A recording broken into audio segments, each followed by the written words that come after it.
A rider in Chicago walked into a dealership looking at a Kawasaki Z900 at $9,200. The salesman never once mentioned the bike parked 2 rows back. Same engine class, more horsepower, better tech spec, 5-inch TFT display with Apple CarPlay built in, and a sticker price marked at $700 lower. The rider bought the Z900. The other bike sat on the floor for another 3 weeks before someone who'd done their homework came in and took it home. That bike was a CF Moto. That story repeats itself in dealerships across the country every single week. Today we're breaking down 5 budget sport and naked bike brands that riders consistently walk past, and exactly why each one deserves a second look. Let's get into it. Number 5. Benelli. Benelli is an Italian brand with roots going back to 1911, older than most of the Japanese manufacturers that dominate today's conversation. It's been through ownership changes over the decades and is now produced under Chinese ownership through Changjiang Group. That's the sentence that ends the conversation for most riders before it starts.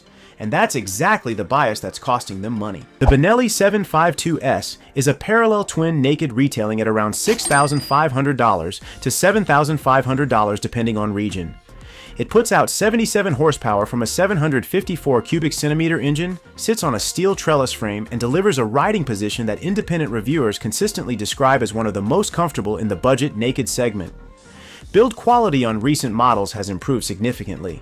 The fit and finish on the 752S draws genuine comparisons to mid-tier European competitors like BMW at $2,000 to $3,000 more. Benelli's century-long heritage isn't marketing fiction. It's a brand that survived 2 world wars and a complete ownership restructuring and kept building motorcycles. The 752S is proof that the name still means something. Walk past it because of the ownership structure and you're leaving $2,000 on the table for a badge.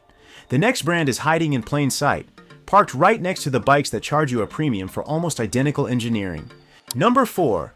Suzuki SV650. The SV650 has been in continuous production since 1999.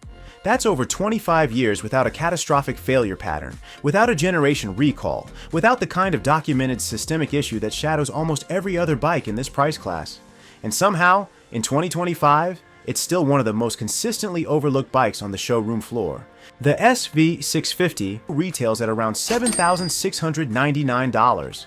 It puts out 75 horsepower from a 645 cubic centimeter V-twin, a configuration that delivers the kind of accessible, linear power that makes riders genuinely faster over time rather than just faster in a straight line. The chassis is light, the ergonomics work for both commuting and canyon carving, and the V-twin character gives it a sound and feel that naked parallel twins at the same price simply can't replicate.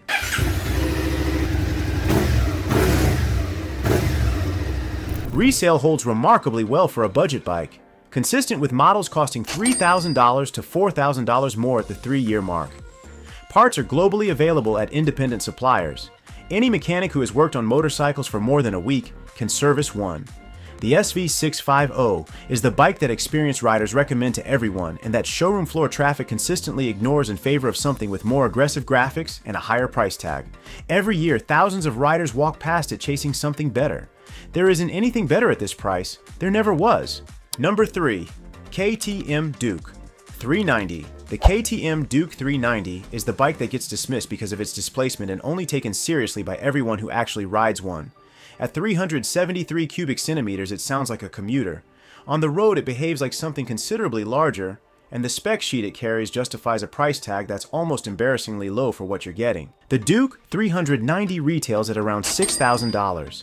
For that, KTM gives you a 44 horsepower single cylinder that revs with genuine enthusiasm, a 6-axis IMU managing cornering ABS and traction control, a TFT color display with turn-by-turn navigation, and a supermoto-derived chassis that independent reviewers consistently rate as the most entertaining handling package in its class, all at $6,000 with traction control and cornering ABS standard.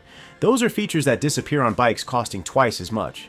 The honest caveat, KTM's reliability record has been inconsistent, and the brand's recent financial difficulties, KTM's parent company entered insolvency proceedings in late 2024, raise real questions about long-term parts support.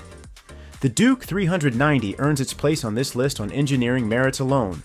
The ownership due diligence around dealer network and parts availability is something every buyer should do before signing, But the bike itself, at $6,000 with that spec, it belongs on this list.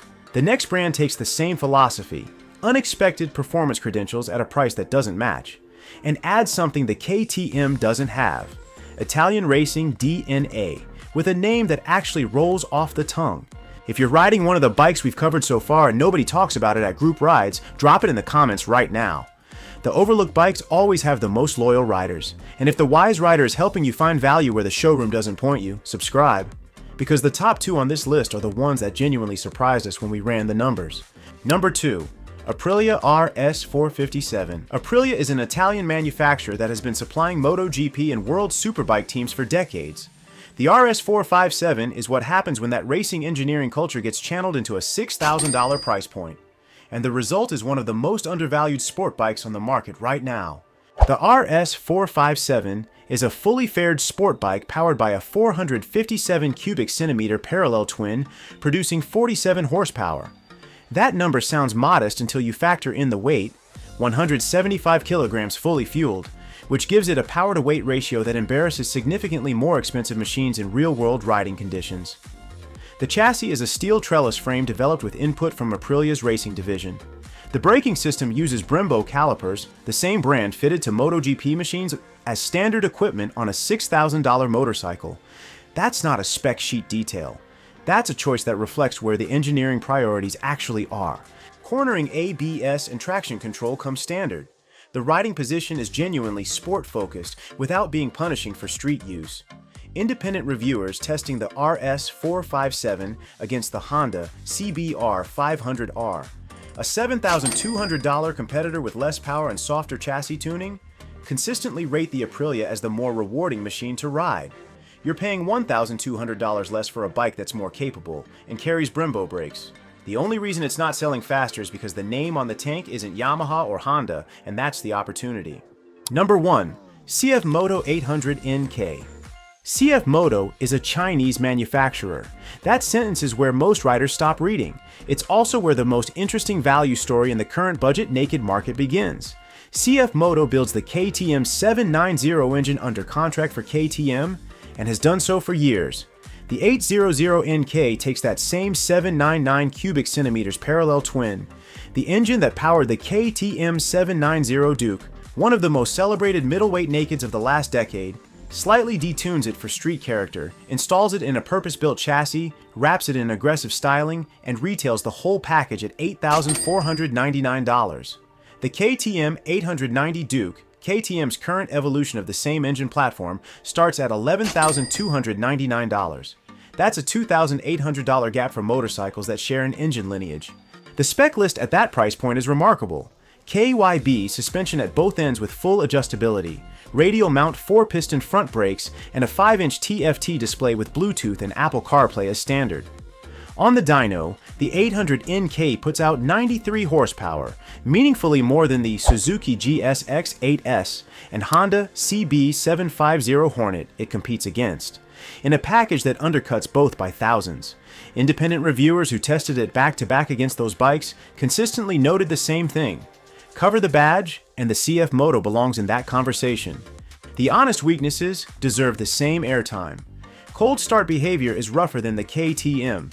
Fueling shows some hesitation in the mid-range.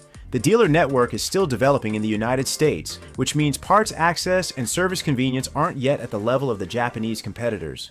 For a primary bike in a market with thin CF Moto coverage, those aren't small concerns. They're real trade-offs that every buyer should factor in.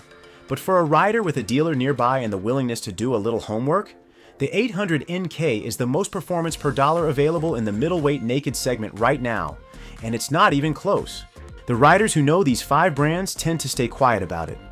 They're running a CF Moto that outperforms bikes $2,000 more expensive and spending the savings on gear, track days, or the next trip. They bought an SV65, that's been reliable for 25 years and will still hold its value when they're ready to move on.